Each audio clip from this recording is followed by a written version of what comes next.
Awal tahun 2020, dunia dirundung duka. Wabah coronavirus menyebar ke seantero dunia, diawali dari Wuhan, China, kemudian menjalar ke seluruh negara, termasuk Indonesia. Wabah corona telah mengubah perilaku manusia, mengubah gaya hidup dan menghentikan sekian banyak unit usaha. Sektor ekonomi menjadi terpukul karena sektor industri dan perdagangan mendadak sepi, dihantui oleh virus ini.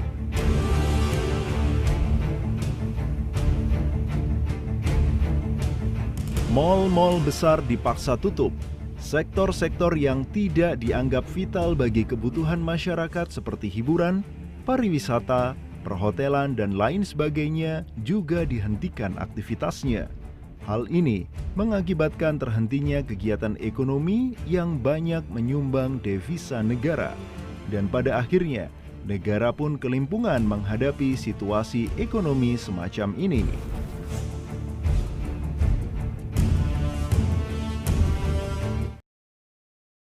Kepentingan bangsa adalah kepentingan tertinggi yang harus diutamakan di atas kepentingan pribadi dan di atas kepentingan golongan. Assalamualaikum warahmatullahi wabarakatuh. Shalom, Om Swastiastu, Namo Buddhaya, salam kebajikan. Perkenalkan, kami dari tim B Universitas SOU sebagai tim kontra. Saya Rangga Dwi Putra sebagai pembicara pertama dan kedua rekan saya Cecilia Pamasakitri sebagai pembicara kedua dan Reni Fernando sebagai pembicara ketiga. Pada kesempatan kali ini, kami berdiri pada posisi yang tidak setuju mengenai mosi perdebatan new normal, memanjakan kapitalis, genosida elektrik, atau kepentingan ekonomi rakyat. Skema debat yang akan kami lakukan ialah sebagai berikut. Pertama, saya sebagai pembicara pertama akan memberikan alasan dan urgensi mengapa new normal ini tidak seharusnya dilakukan dan mengapa new normal ini tidak dikaitkan oleh tiga hal substansi terhadap mosi tersebut. Pembicara kedua akan memberikan alasan dan data mengapa new normal ini tidak seharusnya dilakukan, dan pembicara ketiga akan memberikan konklusi mengapa new normal ini tidak dilakukan.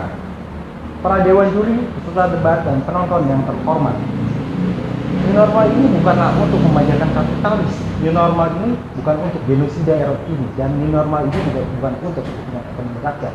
Kenapa kami bilang demikian? Pertama, memanjakan kapitalis.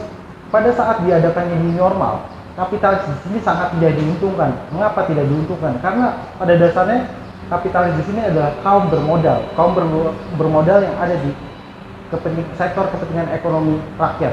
Jadi pada saat new normal ini dilaksanakan, pihak kapitalis di sini kita bisa bilang sebagai pihak swasta. Nah, pihak swasta ini dia sangat bergantung oleh daya beli masyarakat. Jika daya beli masyarakatnya rendah, maka lama-kelamaan dia akan merugi yang akibatnya akan gulung tikar. Setelah gulung tikar itu akan mengakibatkan PHK besar-besaran.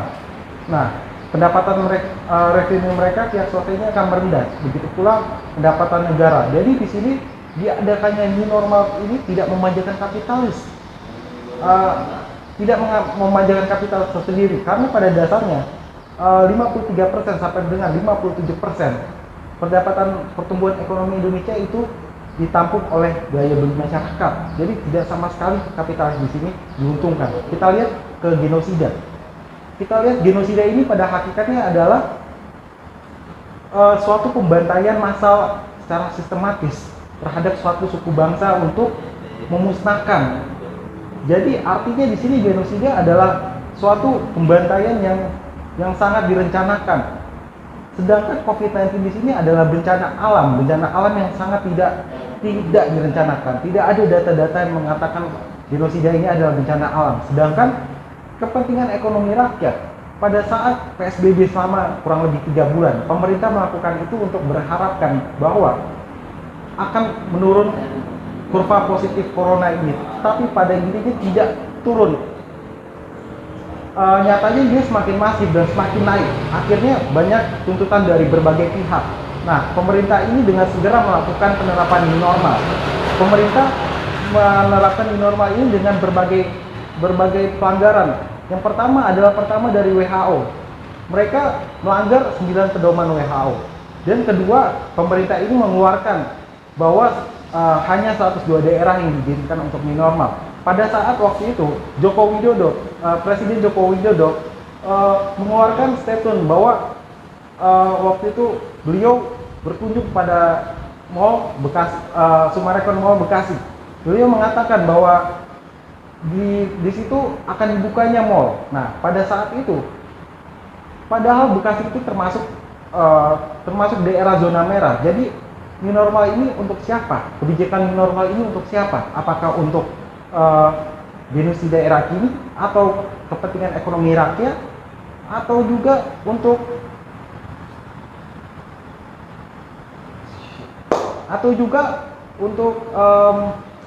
kapitalis? Tidak, new normal ini tidak untuk ketiganya. Menurut kami, ketidakcakapan pemerintah dalam membuat aturan yang membuat new normal ini seharusnya tidak dilaksanakan di Indonesia. Terima kasih. Tertindihnya kesehatan masyarakat demi kepentingan ekonomi negara. Assalamualaikum warahmatullahi wabarakatuh. Dewan Juri yang terhormat, saya Cecilia Ramasafitri selaku pembicara kedua yang akan memperkuat argumentasi kami dalam mosi debat kali ini. Terdapat 4 poin penting. Yang pertama, dikutip dari cnnindonesia.com pada tanggal 18 Maret 2020, lembaga think tank Australia yang mengatakan bahwa Indonesia tidak siap dan tidak dapat mengendalikan kasus virus corona dengan baik yang sudah ada sejak awal Maret 2020. Pasalnya, per Senin 16 Maret 2020, sudah mencapai 1.200 orang yang dites virus corona, tetapi pemerintah menganggap bahwa itu adalah jumlah yang sangat kecil. Padahal sudah sebanyak 172 kasus virus corona yang sudah tersebar di berbagai macam provinsi. Memang sejak awal Indonesia kurang transparan dan tidak siap dalam menangani kasus COVID-19 ini. Menurut data yang dirilis pada 3 Agustus 2020 wartakota.com yang mengutip, kasus COVID di Indonesia ini sudah sebanyak 113.000 jiwa yang akhirnya memiliki kenaikan yang sangat tinggi karena diterapkannya penerapan new normal. Menurut pakar Ikatan Kesehatan Masyarakat yang menyatakan bahwa Indonesia belum siap new normal, sebab itu karena kasus COVID-19 di Indonesia masih sangat tinggi dan puncaknya belum terlewati. Menurut data BPS Indonesia, pada bulan Juni 2020, nilai impor Indonesia sudah mencapai 10,76 miliar US dollar atau naik 27,56% dibandingkan Mei 2020. Namun, jika dibandingkan pada Juni 2019 masih mengalami penurunan yang sangat signifikan, yaitu 6,36%. Namun, pada akhirnya Indonesia belum mencukupi syarat yang diberikan oleh WHO untuk menerapkan new normal. Kemudian, daripada itu, adanya kehadiran Jokowi pada tanggal 26 Mei 2020 untuk kehadirannya adalah dengan tujuan menghadiri penerapan new normal dan menyambut penerapan new normal pada Summarecon Mall Bekasi. Pada dasarnya, Summarecon Mall Bekasi yang terletak di Bekasi, Jawa Barat itu tidak termasuk ke dalam 102 wilayah tersebut. Ditinjau dari mancanegara, negara Yunani yang membuka sektor pariwisatanya dan tidak memperbolehkan Indonesia masuk karena mereka menganggap bahwa Indonesia belum dapat mengendalikan kasus COVID-19 dengan baik. Pasalnya, tidak hanya Yunani, Inggris merilis 59 daftar negara yang boleh masuk wilayah tanpa karantina COVID-19. Namun Indonesia tidak termasuk dalam 59 daftar negara tersebut. Dewan Juri yang terhormat, pada poin kedua, new normal memang tidak memanjakan kapitalis. Kita beranjak dari Perpu nomor 1 tahun 2020. Kementerian Keuangan yang merilis data bahwa APBN 2020 mencapai 300,7 triliun dengan rasio pembiayaan defisit PDB tahun 2020 menjadi 5 tahun terakhir yang terendah dengan pembiayaan hutang sebanyak 351,9 triliun. Namun perusahaan dan pada akhirnya APBN, pihak swasta dan BUMN akan bersandar kepada negara yang memiliki tekanan eksternal yang sama. Kemudian daripada itu, perusahaan-perusahaan sangat dipengaruhi oleh meningkatnya daya beli masyarakat. Namun pemerintah memperkirakan kehilangannya daya beli masyarakat mulai tanggal 30 Maret 2020 mencapai 362 triliun. Daya beli masyarakat yang semakin menurun akan merugikan kapitalis, sehingga new normal ini bukan memanjakan kapitalis. Dewan Juri yang terhormat, dikutip dari poin ketiga, dikutip dari berita1.com pada tanggal 11 Juli 2020. Selama adanya PSBB COVID-19 yang diterapkan oleh Indonesia, telah ada 70 juta pekerja yang mengalami penurunan penghasilan antara 70 sampai 80% yang menyebabkan adanya korban gelombang PHK yang besar secara besar-besaran yang menurut data Kadin Indonesia mencapai 70 sampai 7 atau 6 juta atau 7 juta orang angka realnya. Kemudian pada poin yang keempat, virus corona ini memang bukan berasal dari genosida yang dibuat secara sengaja. Menurut data yang dikeluarkan oleh jurnal ilmiah Cina, Nature Medicine yang mengatakan bahwa virus corona ini bukan berasal dari senjata yang dibuat secara mandiri atau dibuat dari laboratorium, melainkan dari proses yang alami. Sekian data dari kami. Wassalamualaikum warahmatullahi wabarakatuh. Ini ekspektasi pemerintah tidak sama dengan realita yang terjadi di masyarakat. Salam sejahtera bagi kita semua. Kepada Dewan Juri yang terhormat, saya Randy Fernando sebagai pembicara ketiga akan menyampaikan konklusi dari apa yang telah dipaparkan dari rekan-rekan saya sebelumnya. Di sini saya akan membungkus itu menjadi suatu kesimpulan yang bermakna dan mudah dimengerti. Yang pertama, kapitalis di sini merasa dimanjakan akibat new normal yang diberlakukan oleh pemerintah. Kami sangatlah tidak setuju dengan mosi yang diberikan oleh para dewan juri pada debat pada hari ini. Karena kapitalis di sini bukanlah dimanjakan, melainkan dirugikan. Karena apa? Karena terdapat desakan dari pihak eksternal yang membuat permintaan masyarakat pun menjadi menurun, sehingga pihak kapitalis di sini mengalami kerugian yang bisa dibilang lumayan besar. Maka dari itu, diberlakukannya new normal di sini justru bukanlah untuk memanjakan kapitalis, melainkan tujuan pemerintah di sini untuk melakukan pemulihan kembali terhadap perekonomian negara yang sempat merosot jauh daripada normalnya. Maka dari itu, kami tidak setuju kalau saja ini bertujuan untuk memanjakan kapitalis.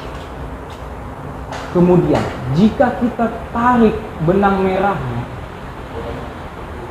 genosida di sini tidaklah bisa dikaitkan dengan diberlakukannya new normal. Mengapa demikian? Karena itu hanyalah sebuah stimulus belaka. Mengapa disebut stimulus belaka? Karena dari apa yang telah disampaikan oleh rekan-rekan saya sebelumnya, tidak ada data yang menguatkan bahwa corona ini murni dari manusia, melainkan dari data-data yang telah diberikan, corona ini pure dari alam, bukan dari buatan manusia. Jika corona ini pure benar-benar dari alam, maka tidak bisa kita implikasikan bahwa ini merupakan suatu kejahatan genosida. Karena menurut para ahli pun, corona ini berasal dari hewan yang dinamakan SARS-CoV-2. Jadi kita tidak bisa mengatakan bahwa ini merupakan suatu kejahatan genosida. Dan yang terakhir, kami sangatlah tidak setuju terhadap new normal ini untuk kepentingan ekonomi rakyat. Mengapa demikian?